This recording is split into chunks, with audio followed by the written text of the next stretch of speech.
Where does the confusion come from that the mental part of the psyche is the ego?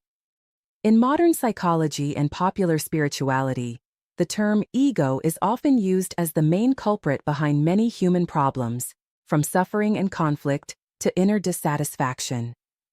But a careful analysis of what these teachings actually mean by the term ego reveals a fundamental confusion.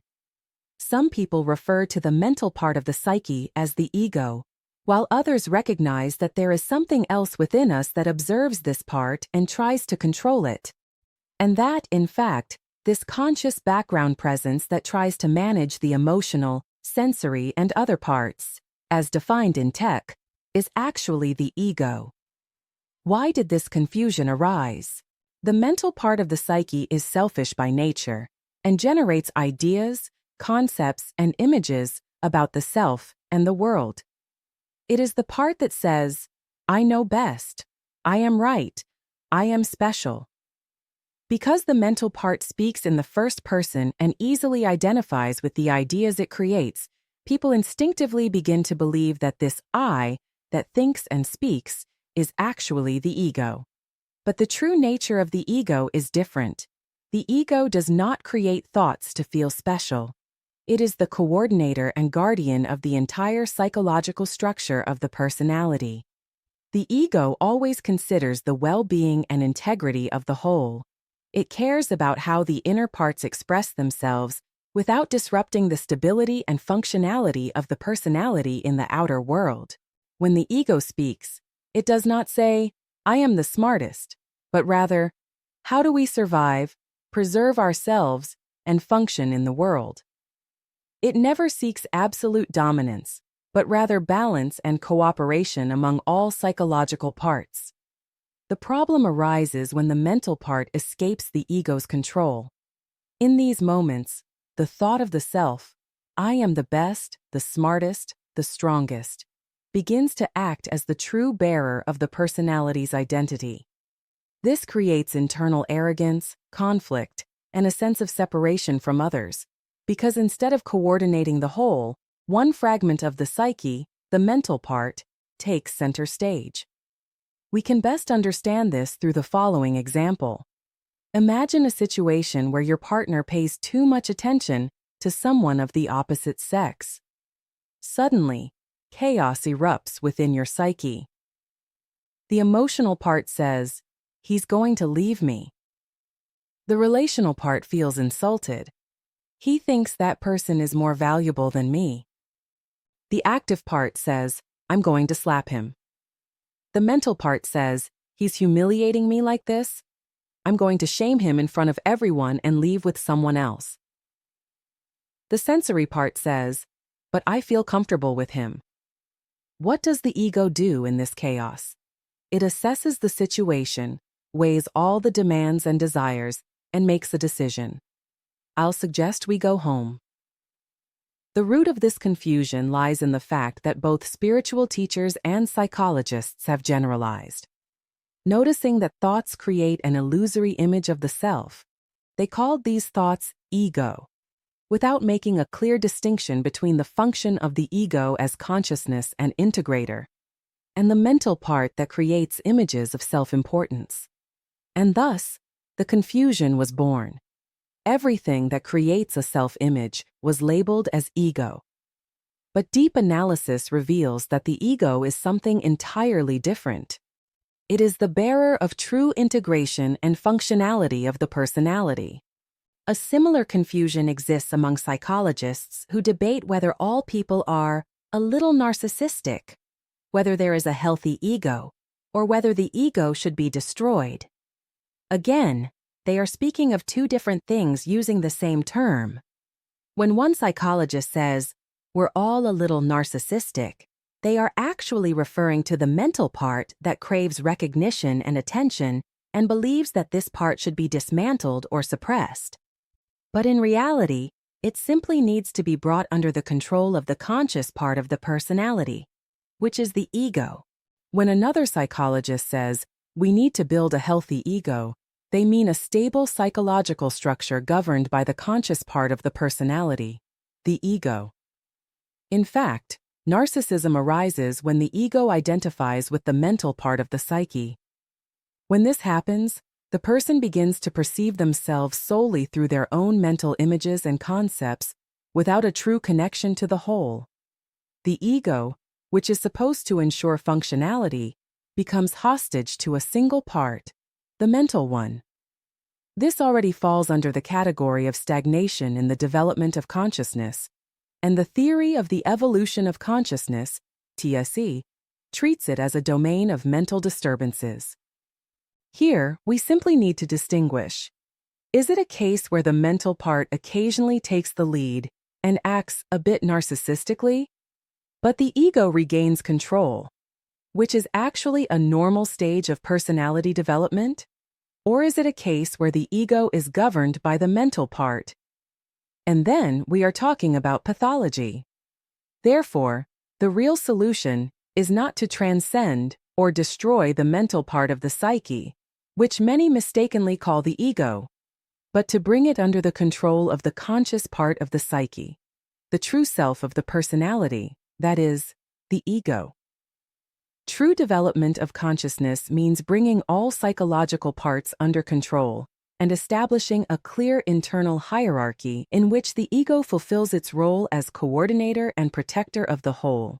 Ultimately, the confusion that the mental part is the ego arises from the lack of a precise psychological map. By understanding the true nature and function of the ego, we can finally resolve internal conflicts and create a harmonious, integrated, and truly conscious personality. That map and the stages of consciousness development are thoroughly elaborated in the playlist Theory of the Evolution of Consciousness, Tech. If we've clarified that the ego is not the mental part, but the conscious center that brings order to the psyche, we must delve deeper into one of the most common confusions. Why do people confuse intelligence with consciousness? The reason lies in the fact that the mental part has the ability to analyze, reason, and formulate positions and opinions. And since all these functions seem smart, people often confuse this intellect with true awareness. But there is a fundamental difference. The mental part creates opinions. The ego makes decisions. The mental part wants to be right. The ego wants to do what is best for the whole. And it is precisely here that the distinction between pride and dignity begins. Pride arises when the mental part identifies with its own ideas and thoughts. It is not a spontaneous reaction, but a state in which the opinion about oneself becomes more important than the truth. In those moments, the mental part does not seek a solution, but victory. It fights to prove its superiority, its knowledge, its greater clarity, and therefore lacks patience, lacks listening, and lacks the capacity to truly hear another opinion. It is the voice that says, "I'll explain it to them. They are lost, I see clearly. If they don't listen to me, they'll pay." At first glance, it may look like conviction, but if we look deeper, we will see that there is no stability in that tone. Behind it is not maturity, but defensiveness. Not respect, but control. The mental part wants to convince, at any cost, not out of malice, but from an internal insecurity that can only be sustained if others submit to its truth.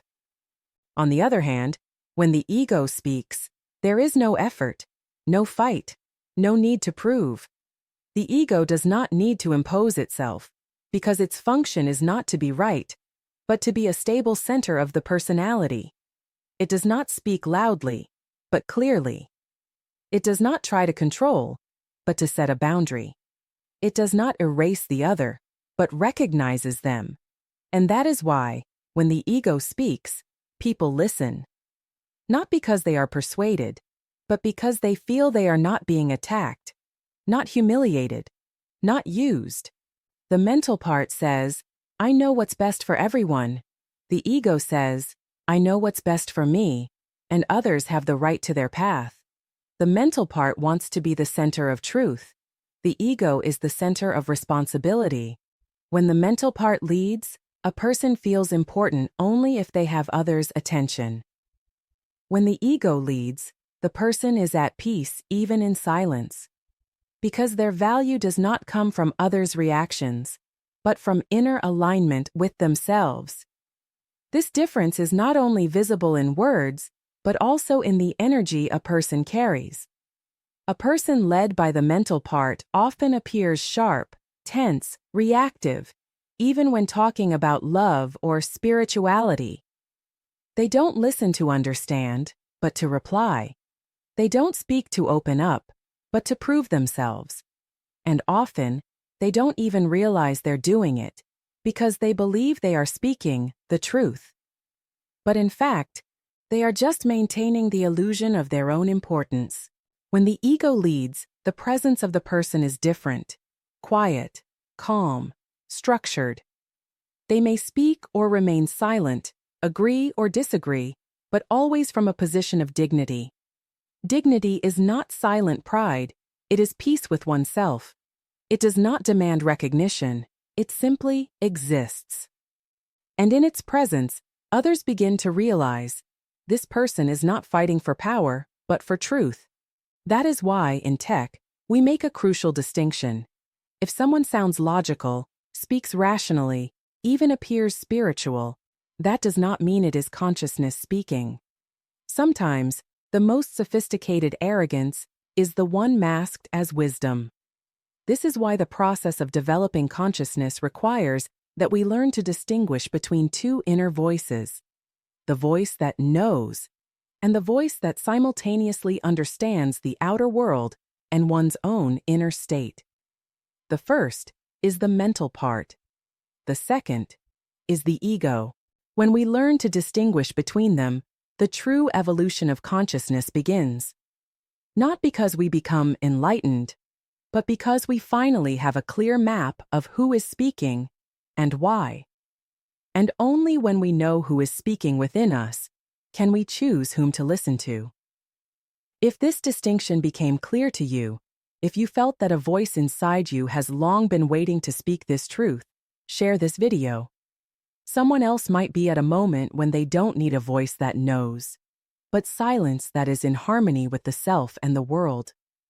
If you enjoyed this analysis and want to continue exploring the psyche and consciousness, subscribe to the channel and click the notification button. Your comments, thoughts, and experiences could help many others on their path toward an integrated and mature personality.